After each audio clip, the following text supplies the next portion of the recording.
Well, good afternoon, everyone. Thanks for coming out today. My name is Crystal Wagger, Mayor of Miami Shores, Florida. It is my absolute pleasure to be with all of you and be able to moderate this roundtable today. I want to thank our participants and everyone joining us via Zoom this afternoon for this very critical conversation. We are here today to hear from our very next Vice President of the United States, Senator Kamala Harris. And more importantly, we are here for Senator Harris to hear from us. I've had the pleasure of knowing Senator Harris for over 10 years, and it's been incredible to watch her journey over the years. I'm so excited that the rest of the country and the world will get to know Kamala and witness her brilliance, her empathy, her compassion, and her leadership style. Today, we have assembled Black community leaders from every part of Miami-Dade County here at Florida Memorial University, located in the beautiful city of Miami Gardens. We will hear about the various challenges facing our Black community during this unique and difficult time in our nation's history. Here is what we know. It did not have to be this bad.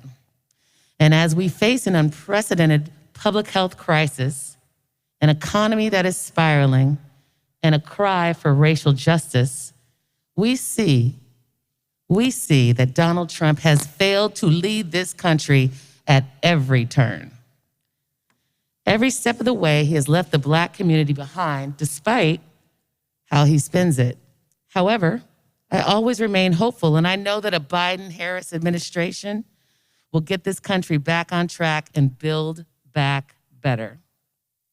So it is my honor to kick off this roundtable by introducing none other than Congresswoman Wilson, a lifelong teacher, a mentor in so many communities here in South Florida, and a powerful advocate for all Floridians. She also happens to be my congresswoman, so I might be a little bit biased. Representative Wilson, thank you for being here with us today. And Madam, the floor is all yours.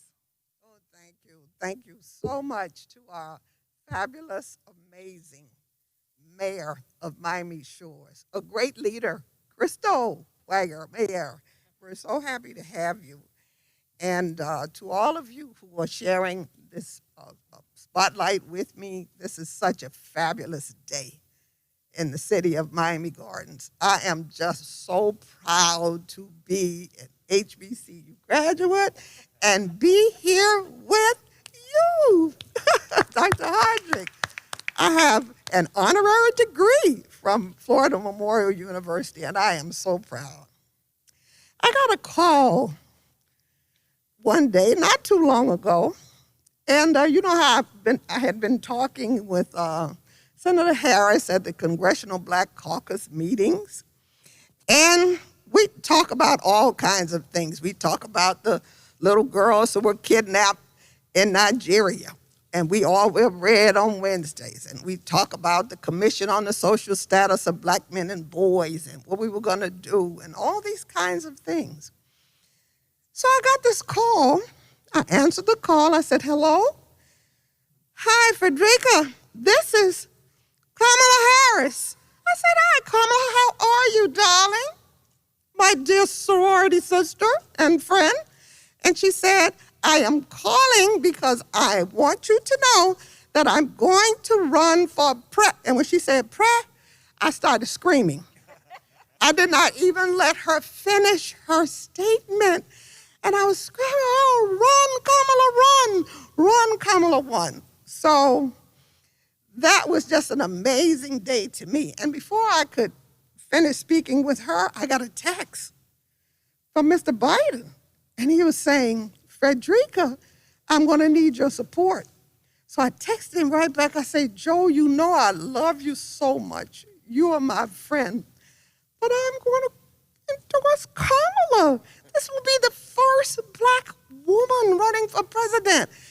And he understood. And I said, I don't have a crystal ball, but maybe one day the two of you will end up somewhere together. I didn't say who was going to be what, but I said it.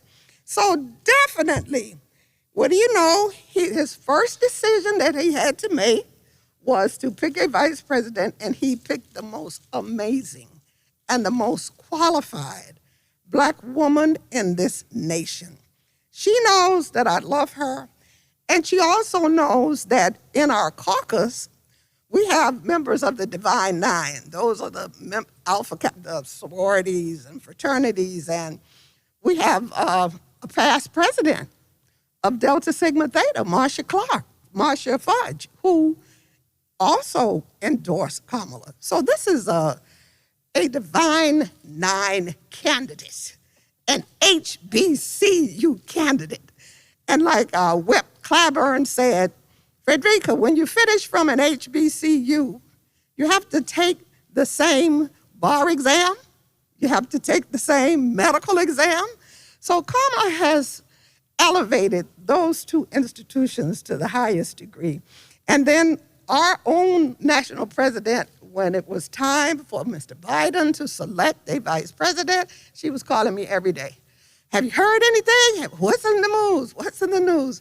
So just know that you're loved. We're so proud of you because Black women have carried this nation, this race, this Democratic Party ever since we landed on this continent. And for you to be on the cusp of being the first Black Caribbean vice president, I'm Bahamian, it means so much. It means so much to our district. It means so much to all of the people here. And I want you to know that we were marching in the street and calling each other, and everyone in our district was so happy when you were announced. And so many people say, that we feel very sorry for Vice President Pence because he has to debate you on October 7th, and we're not sure how he's going to hold up because we have seen you, young lady, in action. We have seen you cross-examine the best. We have seen you bring them to their knees. We know that you represent the largest state as a U.S. Senator in the country, and what you did before becoming a U.S. Senator goes down in history with so many firsts. So right now, our district is suffering because we are in the pandemic, and we are the apex of the pandemic right here in this community. So many of the zip codes that I represent, we have lost so many people. They have died every day. We have a death in District 24. We have tens of thousands of cases of COVID-19. And to learn that the President of the United States knew that this was a disease that would kill my constituents, it doesn't just make me angry. I am enraged. And all of our mayors and everyone else, we are enraged that this is happening in our district. And we call him a racist, but we have another term now because he's a murderer. And this is something that could have been avoided. So know that we're depending on you because our little children are suffering in our schools. They don't know what to do. They're confused. They have to wear masks. They have to blow their noses. They have to sneeze. They have to cry. They don't want to wear a mask. So we're dependent on you and Joe Biden, who cares. We know that you care. And we know that you're going to build back better. And so the way we can help you beat Donald Trump in an impeached president is for us to vote. We have got to vote, not just for the president, but we've got to vote down ballot because we have a Senate that must be replaced, who takes all of our bills and they go there to die. So I want to say to my constituents as they're listening and say to you what I say to them. If you do not vote after each election, I get a voter roll from the elections division, and I look at it. I go name by name. So people like to come up to me and say, Congresswoman Wilson, can I take a picture with you? And I'm going to look at the roll. And if you're not on the roll, you won't be taking a picture with me. So, Senator Harris, it's a pleasure, a plum-pleasing pleasure to welcome to District 24 my ambitious and beautiful friend, the next Vice President of the United States, Kamala Harris.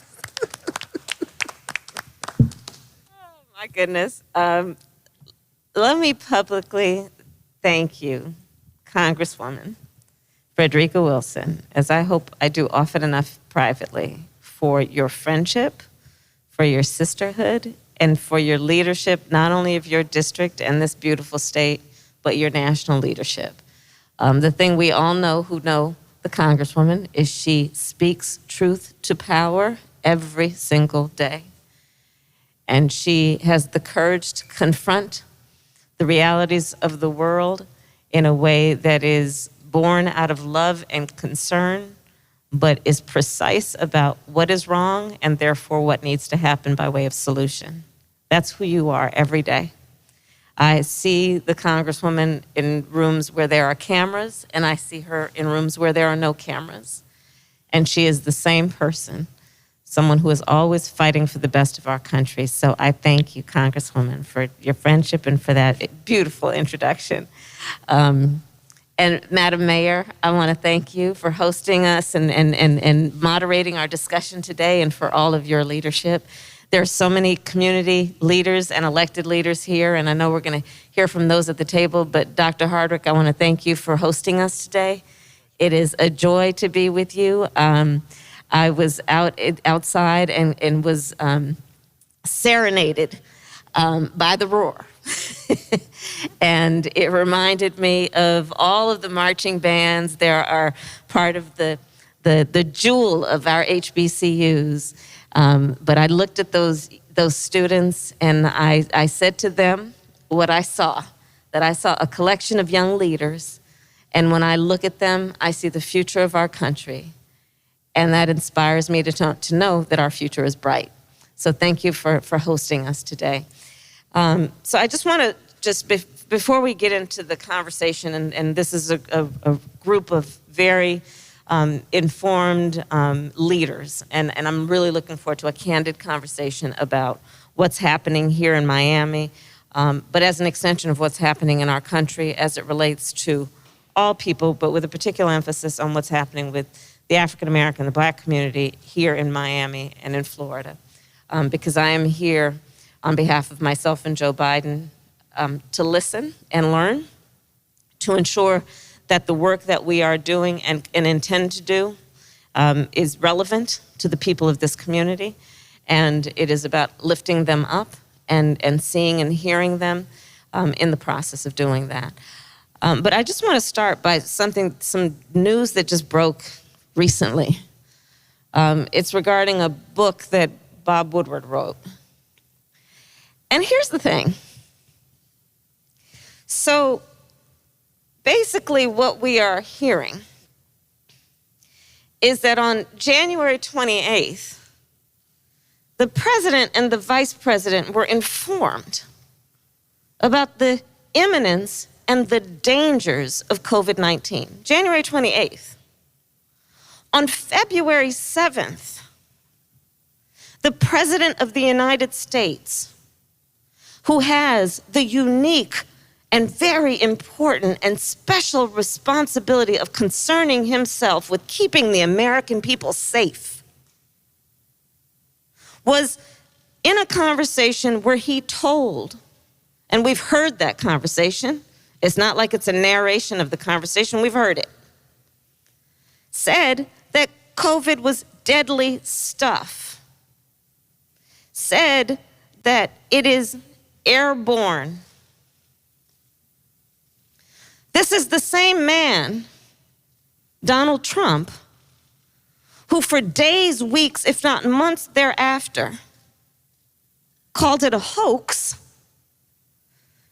dismissed the seriousness of it to the point that he suggested people should not wear masks. He knew it was airborne, that people would breathe it. You know, Joe Biden said it well. He said, well, I guess we now know he knows how to read. He knew the facts of it. 5% potential lethality. He narrated all that in that conversation. In February and January, he had all this information, yet he held rallies. He suggested that to wear a mask is a sign of weakness as opposed to a sign of strength. This is the President of the United States. So we continue to have examples of the fact that this is an individual who is not concerned about the health, safety, and well-being of the American people, and is frankly engaged in a reckless disregard of the lives and the health and well-being of the people of our country. I find it so outrageous. And here we are in this community talking about the number of deaths, talking about the number of people who have contracted the virus, talking about the number of people who have become unemployed, who are standing in food lines, who are begging of their government that we will extend unemployment benefits because of a pandemic that resulted in economic disaster, of a measure compared to the Great Depression. And the commander-in-chief of the United States of America was in possession of this information that long ago, but conducted himself the way he did. There are so many reasons why Joe Biden needs to be elected president of the United States. And if those reasons did not make it clear why, this certainly does.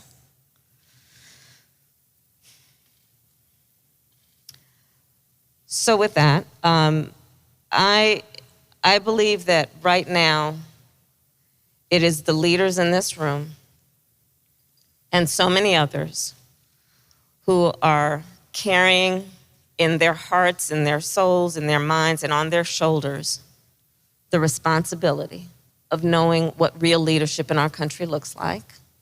And that's the spirit with which we are gathered today, to talk about what real leadership looks like. And real leadership is always going to be about leaders having the courage to speak the truth, even when it is difficult to speak, much less difficult to hear.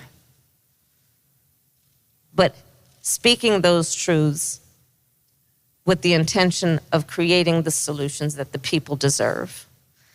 And so I am honored to be with this group of leaders, and I thank you for the opportunity to listen to you and to hear you. And with that, I'm going to pass the microphone back to Mayor Wagger to get this conversation started. Thank you. Thank you, Senator Harris. Having the courage to speak the truth. That's what we're here today for. And we're going to start, the way it's going to work is I'll introduce all of you and say a little bit, but I'll leave it to you to introduce yourself and make your remarks. And today we'll start with Mr. Eric Knowles, a dear friend of mine for many years, who leads the Miami-Dade Chamber of Commerce and has been doing great things in our business community over the years. Mr. Knowles, please have the floor. Thank you. First of all, it's an honor to first be here, sitting in this room with you, Senator. Sitting with my leader, Congresswoman Frederica Wilson, with you, Mayor, with you, Dr. Hardrick, with you, Pastor Thomas, and my brother, Reuben Roberts, with the NAACP. It truly is an honor.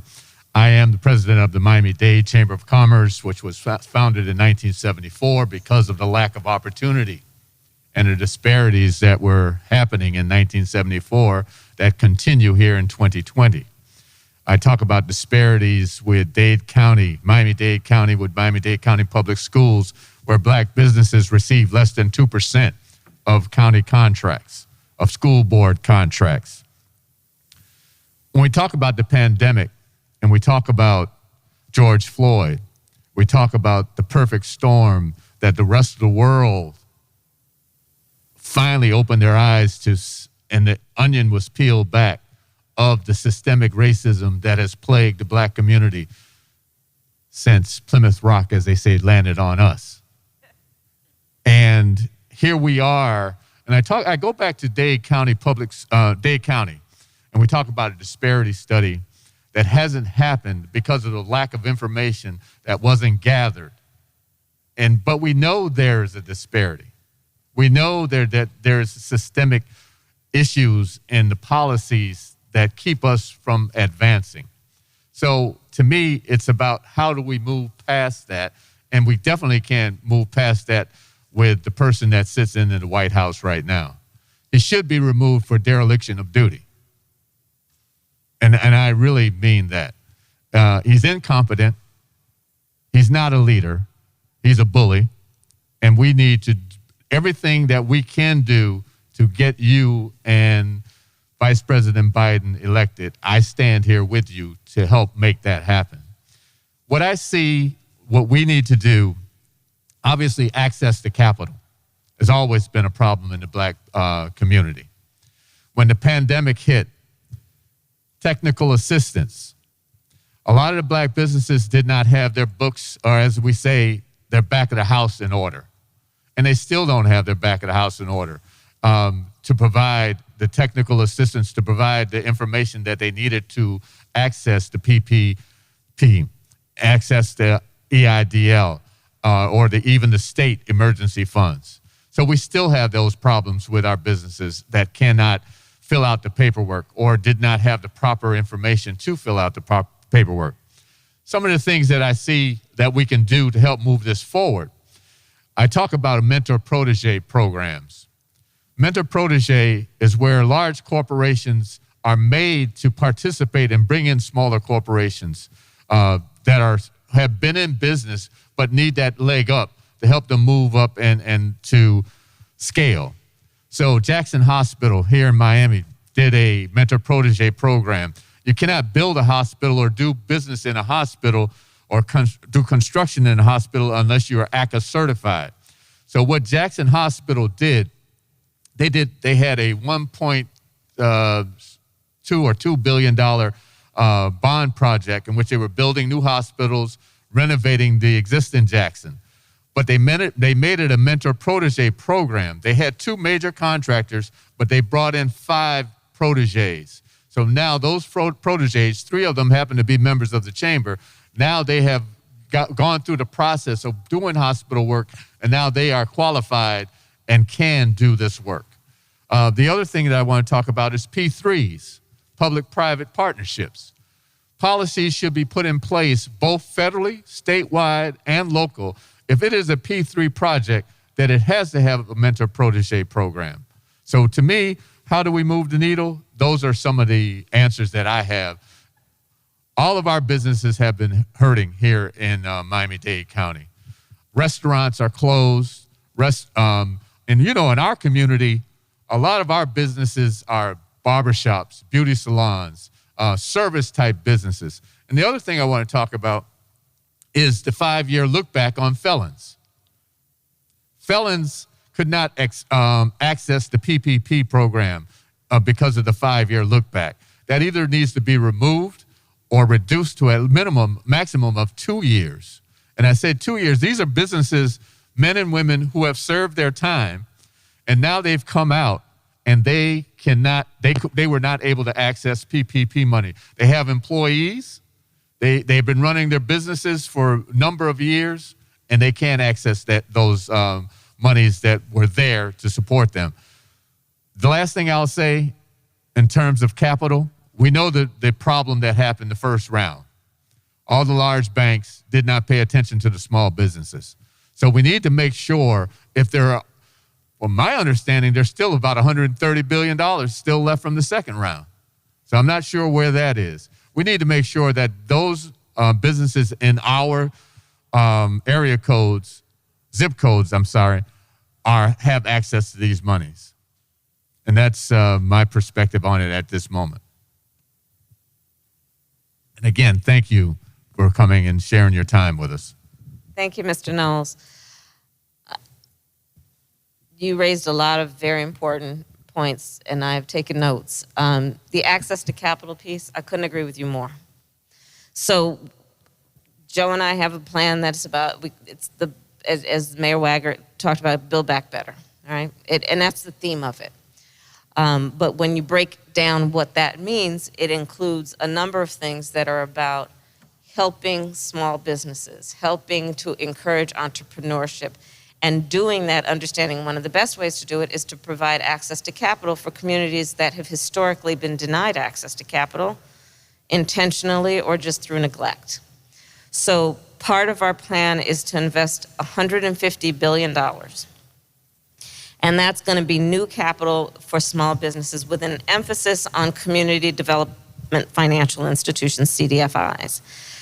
To your point, the PPP overlooked, the last number I saw, 90% of minority and women-owned businesses did not get a benefit from the PPP. Because to your point, they don't have the relationships with the big banks, so that the fancy banker calls up Mr. Smith and says, yo, this thing is about to come down. I've got all the paperwork filled out for you. You just need to sign it, and you'll be in line. To your point about the beauty salon, the barbershop, the florist, one of my constituents got in touch with me and said, look, I have a beauty salon, but they want me to fill out all these documents about my vendors. Well, I get my products at the beauty supply store. So that's not the way I do business. So how am I going to be able to actually access the help that I as a small business owner need? And so Joe and I have talked extensively about this in terms of what we need to do. One, in terms of recovery from COVID and lifting back up our small businesses, but also what we need to do moving forward to invest in the natural entrepreneurship that exists in our communities that needs to be cultivated and supported in every way through mentorship. And so that's part of how we are designing it, that as part of the federal support, there would be that kind of mentorship that you described. But it also would be about encouraging private equity to do greater investment in our communities.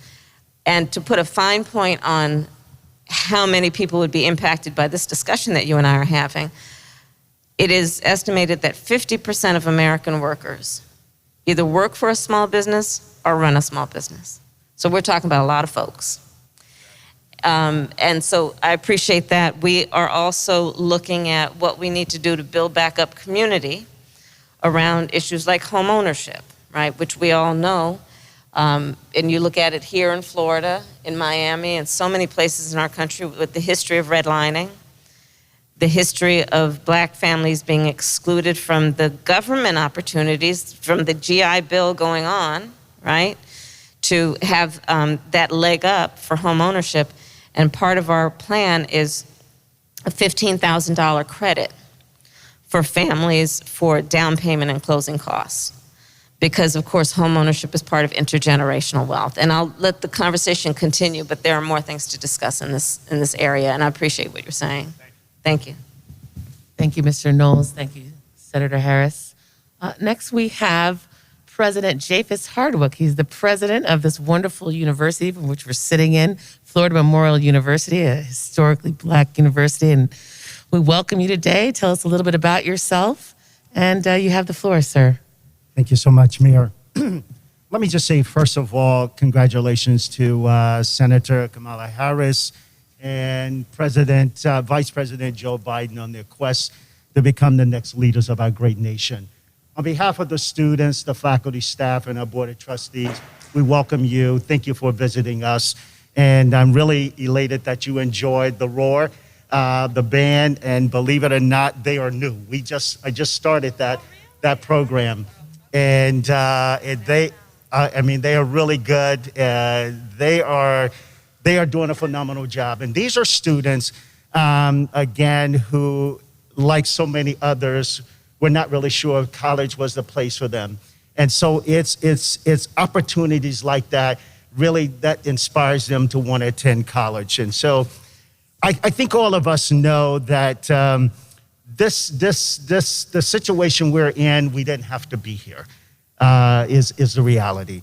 And so this past academic year was certainly unlike any in our history, as the novel coronavirus pandemic impacted our world in unprecedented ways, and especially right here in our own country. Back in early March, the pandemic forced so many colleges and universities to pivot and to make drastic changes in our traditional modalities of delivering instructions. And I think all of us know that many of these universities, even the most wealthiest of our institutions, are feeling that impact. So can you imagine what our HBCUs are feeling like? One of the things that we quickly discovered as we made this transition, and that was the digital divide was even more pronounced. When we had to quickly move from, again, the traditional method of teaching to the online instructions, we realized that there were so many of our students who didn't even have computers. And we quickly had to make arrangements with a technology company in our community in order to get devices for so many of our students. So I think we all know that the pandemic has really impacted us in ways beyond what we could even fathom. And as I indicated before, we didn't have to be here. So Florida Memorial has been around for 141 years, providing educational access for so many undeserving students. 90% of our students are first-generation, low-income students. And that means that we open up opportunities for these students to be able to come into our university. They come in, many of them not prepared for college, but through the high touch and the nurturing environment that we provide to our students, we see them evolve. And they become confident in their abilities to excel. And this university has produced many doctors, lawyers, judges, business owners all over this country, and have done phenomenal work and continue to do phenomenal work. So I'm very proud of what we're doing here at our university. So when you think about HBCUs, again, we comprise 3% of educational institutions, but yet we're producing about 80% of the graduates in our nation. And these are your future workforce, is your future workforce development. And so we're educating our students on, one, what it means to be highly competitive, how to create your own businesses. That's one of my goals here, is literally 3 goals, is to, one, make sure that when our students graduate, that they're able to get into top-notch graduate programs. Number 2, they will be prepared with the skills necessary to compete in a global marketplace. Or number 3, they become entrepreneurs. And that's what we're putting programs in place now to really help our young men and young women think about economics. The other thing that I want to quickly talk about is just the injustice. Not only are we looking at a health disparity and pandemic, but there's also a racial one. When you think about the racial unrest that is occurring in our nation, the divide that is happening in our nation, I think we should all be ashamed at this point. When we should be coming together, working collectively, we're divided as a nation.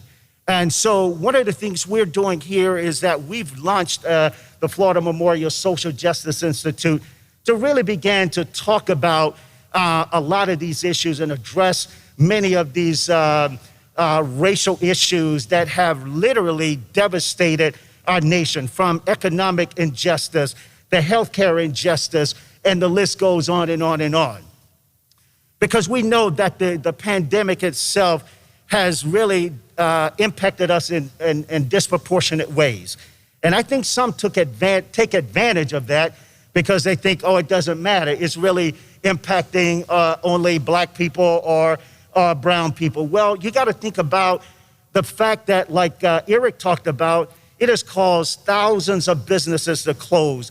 It has caused millions to be unemployed today.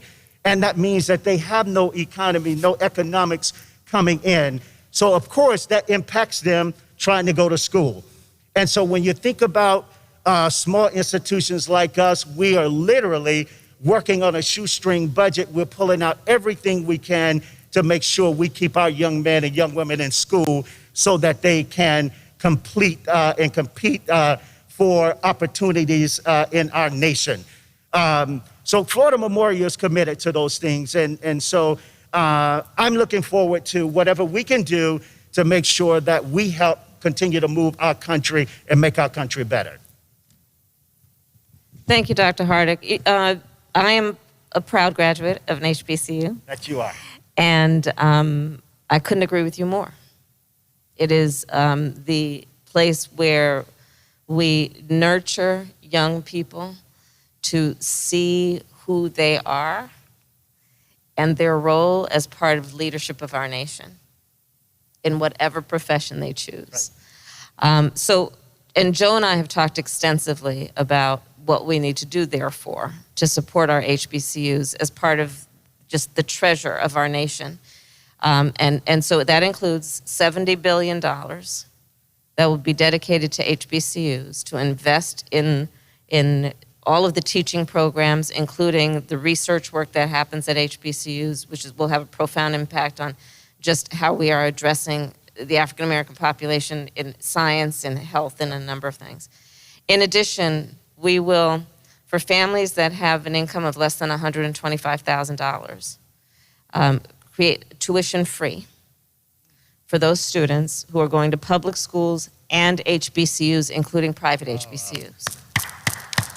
Thank you. In addition, because as you and I know, a lot of our HBCU students decide to take on, maybe inspired by the Divine Nine and their relationship to that, and just in relation to the history of HBCUs, decide to take on a profession of service, which often does not pay as well as if they go into the private sector and do other things. So for those students who come out and have jobs that pay less than $125,000, student loan debt will also be forgiven. I love it. And then also free two-year college. Because we know that for so many of our students who may not attend an HBCU, may be the family members, we want to support our young people for whatever they pursue by way of education after high school. And for some, that will be a college and university. For some, it will be a two-year program or an apprenticeship or something of that nature. And we want to make sure that we support them in that quest. So thank you. I appreciate you. Thank you. Well, we're looking forward to that plan. As a granddaughter of a woman who went to an HBCU and raised me up, and as a sister of a brother who went to a very proud HBCU, this is exciting news. I'm very good. Thank you for all the hard work you're doing, Dr. Hardwick. Next, we have Pastor Rhonda Thomas. She's a powerhouse woman, and was ordained in 2006, and she facilitates powerful conferences for women, youth across Florida, Georgia, and the Bahamas. Pastor Thomas, the floor is yours, and welcome. Okay, thank you. Good afternoon. I do want to start by first saying thank you. I guess I'm going to prophetically speak, Vice President Harris. Thank you for being the example and giving Black women hope, being the example of giving Black girls hope. You stand out in a way like no other, and we appreciate you and all that you've done, and we know the plan that you have and the plan that God has given you. I stand in a twofold way as a pastor. My husband and I are the founders of our ministry, which is not that far from here, for over 30 years. And then I stand as the first Black woman to serve as the executive director for Faith in Florida, which we are a statewide organization where we organize multi-faith, multi-racial clergy around racial and economic justice. My daughter is a graduate of a HBCU, Florida A&M University. When she went there, I had no idea that she would be considered a hero. She serves as an ICU nurse at Jackson Hospital. From March until now, all she's had is COVID patients. My younger brother came out of retirement as a paramedic to get on the front line, who now serves as a hero. And then my nephew, who is a firefighter. So that's 3 from my immediate family who still on the front line fighting to help others for an administration that failed us. In Miami in particular, where I'm born and raised, seen the good, the bad, and the ugly, but a city that I love. Not just the pastor, but this administration unfortunately failed communities who has often felt left out from the beginning or before the pandemic actually hit. The work that I do is to encourage and bring forth a beloved community where we will all feel a sense of belonging. Unfortunately, we have been failed on every level, whether it's those who experienced unemployment, and when those that are unemployed, that affects the Black church, because that's the way we survive, regardless of the size of the church. And our churches still have not opened. I have taught more clergy how to click Zoom, and that has been an experience, starting with my own husband. So, but it's been a failure on every level. My job along Faith in Florida, we have provided in Miami-Dade County, myself has delivered every person that is incarcerated, PPE, and the correction officers. That's every county jail in Dade County, because they lacked the basics of what all of us needed, which was masks and a hand sanitizer. And then the prisons start calling, because it's women, the women prison in Homestead. Out of 668 women, 600 was tested positive with COVID-19. This very district, we provided every high school and every student and teacher masks, so when our schools open, our young people will have masks and hand sanitizer. The day that my daughter called to say a whole family died, and the only person that was left that survived was the 11-year-old son. The grandparents died, and both parents died. It's a system that failed us. Many did not have health care. When she called to say that the hospital morgue was so full, it's a system that failed us as Black people. When they're trying to force our children to go to school, it's a system, it's a consistent failing. And even the church itself, who is not open, who cannot give the counseling and the aid to parents, we're literally turning families down because we can't host a funeral. It's a system that has failed us on every level. I don't know if you have the answers to this failed system, but we need the answers. We need hope. We need to know that this too shall pass. So that's my remarks for now. Oh, Pastor, right, these are those moments where we must walk by faith. And, we do have some of the answers. So Joe Biden and I have made a commitment that we will, one, listen to the scientists and embrace the truth of the the nature of this public health pandemic and do what the scientists have said from the beginning is necessary. We need a national plan for testing, and we need to implement it. An implementation of a national plan for contact tracing. The implementation of a national plan for making sure all people have access to treatment. I started, I have a bill that is part of our national plan that is about it's the Racial Disparities Task Force, which would be put in place immediately to do the analysis of where the racial disparities are so that when we are talking about the distribution of resources, we are guided by the principles of equity, knowing that not everyone starts from the same place, and we want everyone to end up in the same place with equal access.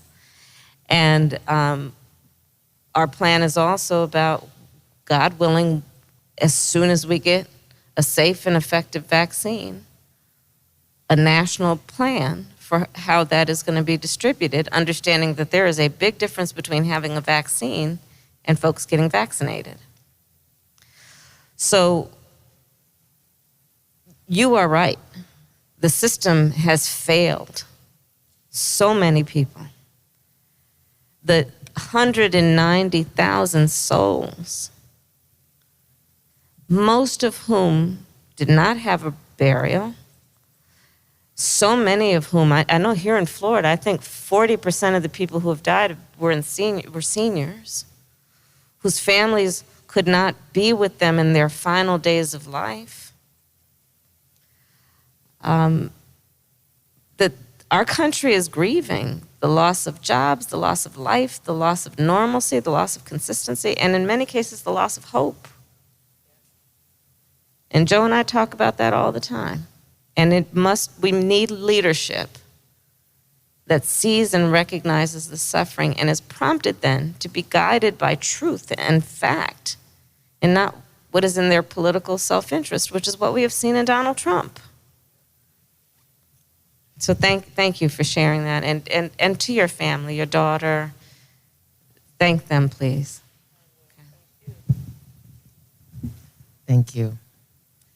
Next up, we have Mr. Reuben Roberts, the current president of the Miami-Dade chapter of the NAACP. Mr. Roberts, the floor is yours. Thank you. Hello, can you hear me? First of all, I would like to say thank you for allowing me to have this opportunity to speak to you about issues that are pertinent to our community. I am deeply honored and privileged to be here with you and the esteemed panelists, all of whom I've had some experience with, so you definitely chosen well. I want to share with you the concerns about what's going on from the people perspective in Miami-Dade County.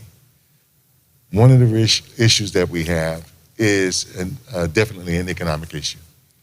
So you had a lot of essential workers, people who worked in restaurants, people who worked on the front lines, who were one paycheck away from being homeless.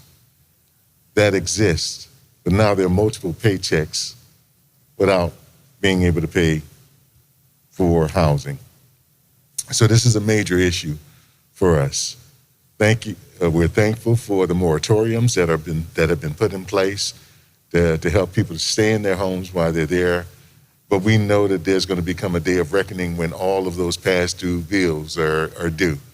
And so I'm wanting to hear what's the plan to address those issues for those folks who are in that situation, whose children are dependent on them to have, the shelter and housing and to be fed. We're very grateful as well for the food sharing programs, because most of these folks who are not bringing in any income could not feed their families had it not been for the food sharing program. So we're grateful for that. Want to hear about the plans for those types of things as well. In addition to economics, in terms of the families, there's also the business component to it. And so for years, you'd hear people saying that we'd love to have a seat at the table, or we would love to be invited to the party.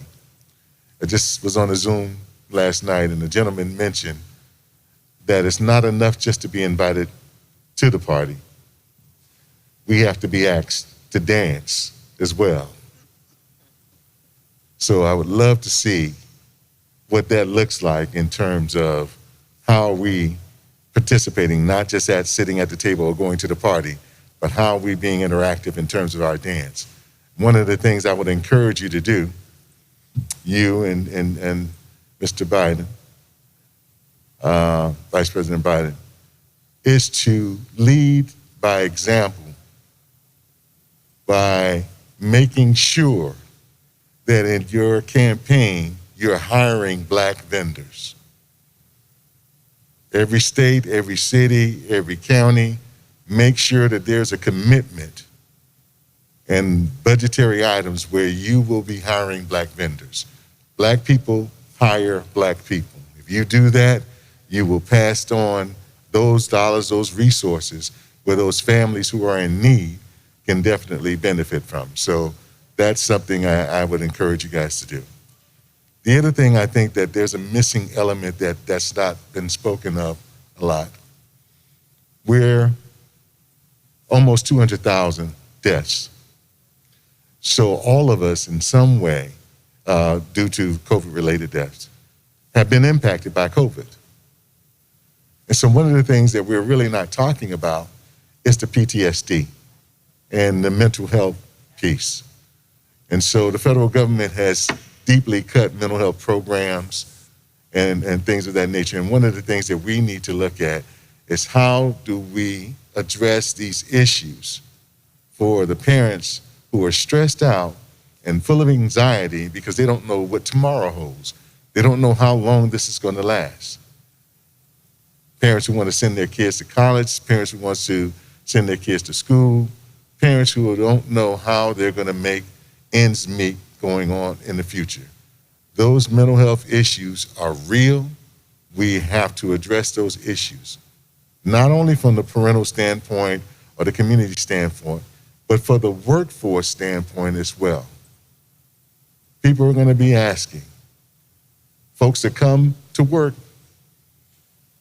as normal without even addressing or having anything in place for them to process what they've experienced in terms of a loss of a loved one, a significant person in your family, loss of property, loss of whatever it is that you've lost, how to deal with the anxiety.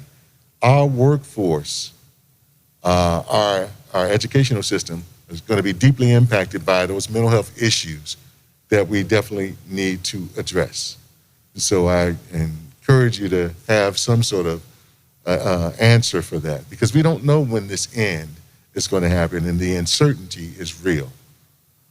I was pleased to hear about the programs that you have in place about higher education and making sure the first 2 years of college is free.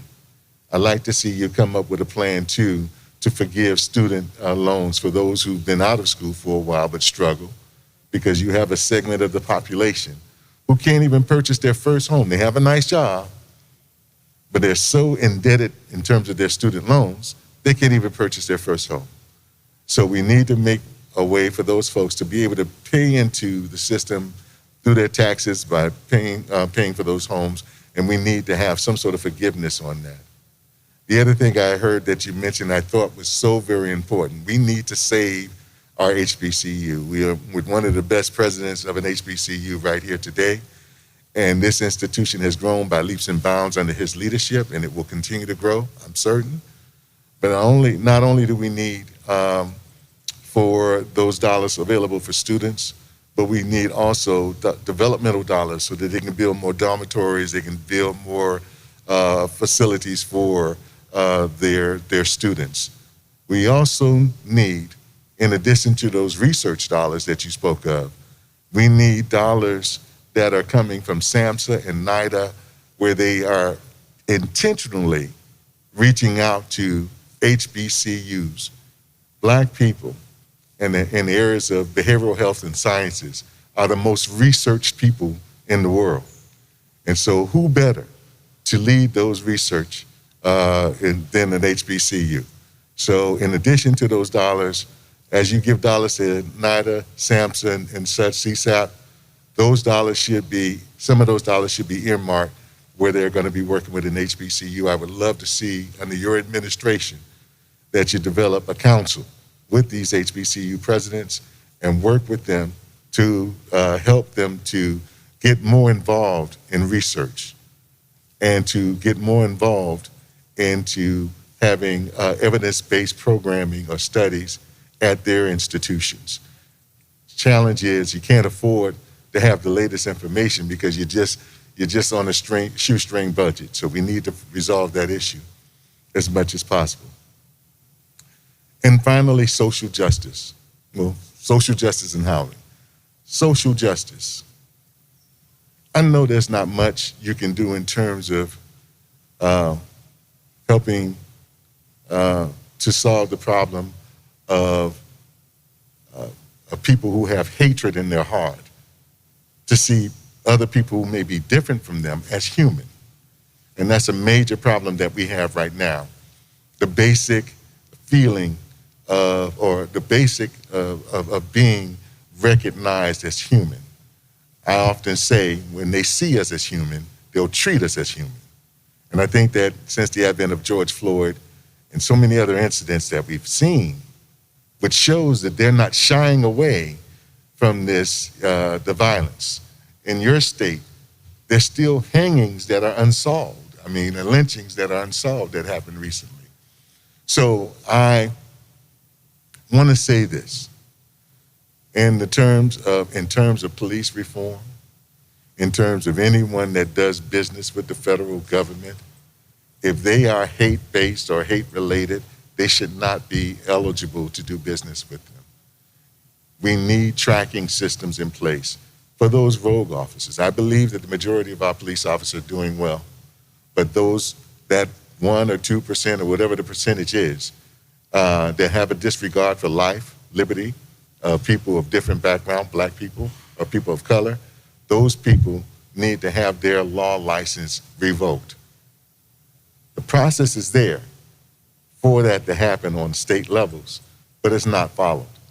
And I think that the federal government should intervene on that level as well to make sure that whenever you have an officer that is charged with these heinous crimes, that their due process is followed all the way up into looking at not only getting them prosecuted, but making sure that they're not able to serve in that role of someone who was sworn to protect and serve, because they don't have that honor, and so they should not be in that position.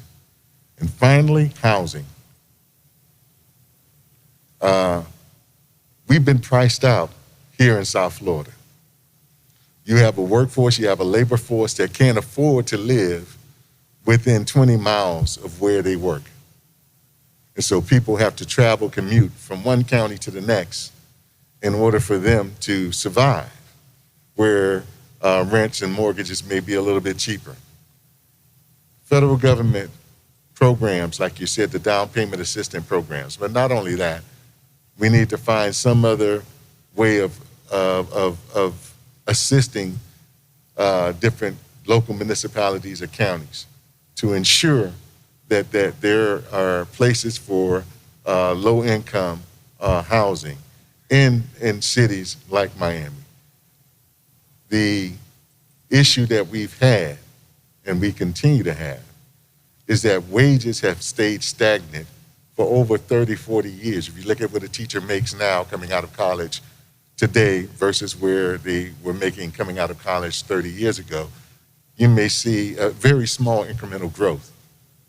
But at the same time, the cost of living and the cost of everything else has grown exponentially. And so these are the challenges that we face. And this is something that we really need to look into and see how we can resolve these issues with stagnant wages and the ever-increasing cost of everything else that we need to have. Those are the questions that I have and comments. And also, again, I think that you are such a great role model for my niece. I don't have a daughter, but I have nieces. I am from the Bahamas. My mother's American. So for all of the Caribbean, all of the diaspora, we definitely appreciate you and what you represent and what you bring to this ticket. And we encourage you to continue to do the good work and be that shining star that you've shown yourself to be. I've seen you in those Senate hearings, and I mean, you made me proud every time. So I'm going to continue to encourage you to do the same, and I'm looking forward to what's happening after November. I'm looking forward for what's to come. Thank you. Thank you, Mr. Roberts, for all that you have highlighted. There's a lot there. I'm not going to attempt at this moment to unpack it all, but I've taken extensive notes, and I look forward to us continuing this conversation and following up, because not only have you identified the problems, but you also are offering great ideas for solutions. So I want to make sure that I follow up with you. I will talk about one of the many things you talked about, just as a point of emphasis about what's at stake in this election, and that is the future of healthcare in America. So President Barack Obama, together with Vice President Joe Biden, did what was probably one of the most innovative and substantial public policy reforms that we've seen in modern history with the creation of the Affordable Care Act. It reformed substantially how we do health care delivery and who has access to it in our country. Donald Trump has Bill Barr in court right now attempting to get rid of the Affordable Care Act. The Affordable Care Act created access to over 20 million people who otherwise did not have it. It allowed, we talk about our students and the concern that young people are coming out of high school and college right now that they may not have jobs. One of the things the Affordable Care Act did is it said that up to 26 years old, you can be on your parents' coverage. We talk about longstanding health disparities in terms of race, and we know that COVID preys on people with pre-existing conditions. And for us, that's about diabetes, it's about high blood pressure, it's about asthma, all of that. If they are successful in trying to get rid of the Affordable Care Act, it means that it will come back as a policy that if you have a pre-existing condition, you can be denied coverage. Understand that COVID, we still don't really know the long-term health impact to the human body if you are one of those over 6 million people who contracted the virus, but through God's grace lived. Things like lung scarring, which going forward would be considered potentially a pre-existing condition for which you could be denied coverage if Donald Trump has his way. Joe Biden, on the other hand, not only would keep the Affordable Care Act intact, but has as a major priority that we would expand coverage under the Affordable Care Act, including mental health care.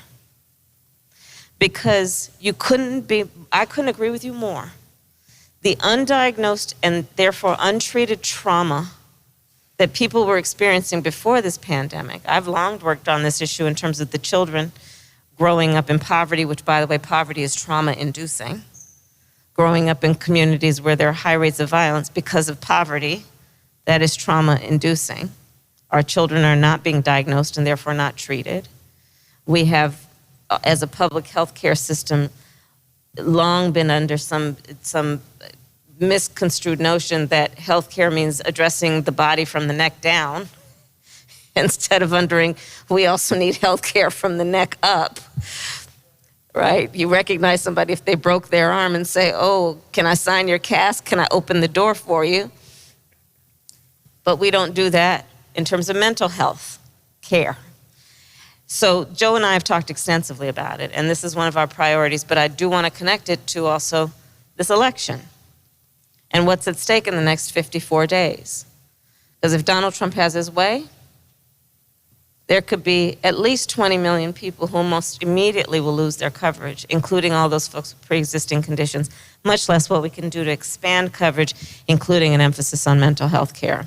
So let's follow up on all of the other points that you made, but I do want to thank everybody for the time and for the thought and for the continuing conversation that we will have. And I'll turn it back to the mayor. Well, thank you, Senator Harris. Were those your concluding remarks, or would you like to take us out with some concluding remarks before I thank everyone for their time this afternoon? My concluding remarks are that everything that has been mentioned here, this is about, and the reason that we are doing this is that the American people deserve to be seen and heard. And if their government is going to be at all relevant to their lives, it is because we do this in response to their needs. And the thing about Joe Biden is that he understands that the expression of strength of a human being and of a leader is not measured by who you beat down. It's measured by who you lift up, especially in times of crisis like this one. And so that is a large part of what motivates us to be here and to work as hard as we possibly can over the next 54 days. Florida, last day to register is October 5th. Early voting will start sometime in October. I don't have the date in front of me. We encourage everyone to vote early as the law allows you to do. And I will remind folks that there are all kinds of obstacles. We know that here in Florida and throughout our country that have been put in the way of trying to get Black folks not to vote, students not to vote, Native American, our indigenous brothers and sisters not to vote. Those obstacles are present, and we're going to have to work around them. We're going to have to surmount them, but let's be prepared that there are a lot of folks who have so much at stake. And the reason that we need to vote is, of course, about honoring the ancestors, including the most recent, John Lewis, who shed his blood on that Edmund Pettus Bridge. But the other reason we need to vote is this. I encourage people to sit back and ask, why are they putting so many obstacles in the way of my ability to vote? Why are they doing this? From the days of requiring folks to count how many jelly beans were in that jar to qualify to express their voice through their vote. Why are they doing this? And I think the answer is very clear. Because they know when we vote, things change. And therein lies our power, which we should never let anyone take from us. So this is my concluding remarks to all of the friends and family in Miami-Dade and in Florida. Let's never let anybody take our power from us. We have too much to do, and our country is worth this fight that is in front of us. So with that, I thank you all of you for being here, and Mayor, I'll pass it over to you. And thank you. Thank you, Senator Harris, future Vice President of the United States of America. I want to thank everybody that's been here with us today, and I want to summarize sort of very quickly what we've heard. We've heard access to capital, economic recovery. We've heard aid to HBCUs. We've heard recognizing the value of higher education. There's a system that has failed us. People are losing their families and their lives in a situation that did not have to be. We need access to health care that must continue. So what I've heard is that the Biden and Harris administration has a plan for all of this. They have a plan for a system that has failed us. We want to be invited to the party, but we also want to be able to be asked to dance. So we would like to be led by someone and a team and an administration that has the courage to speak the truth for the benefit of all of us in this country. So on behalf of myself, who is the daughter of a strong woman and a strong Black woman who is trying to raise two little strong Black women, I thank you. I thank you on behalf of our community and Miami, Florida. Thank you for being with us today. Thank you to all of our panelists. Congressman Wilson, Thank you for your wise comments and all of your leadership all these years. We appreciate you. Thank you to everyone who's been watching this evening. Remember, the last day to register to vote is October 5th. Plan your vote, and thanks for joining us today, everyone. Thank you. Thank you very much.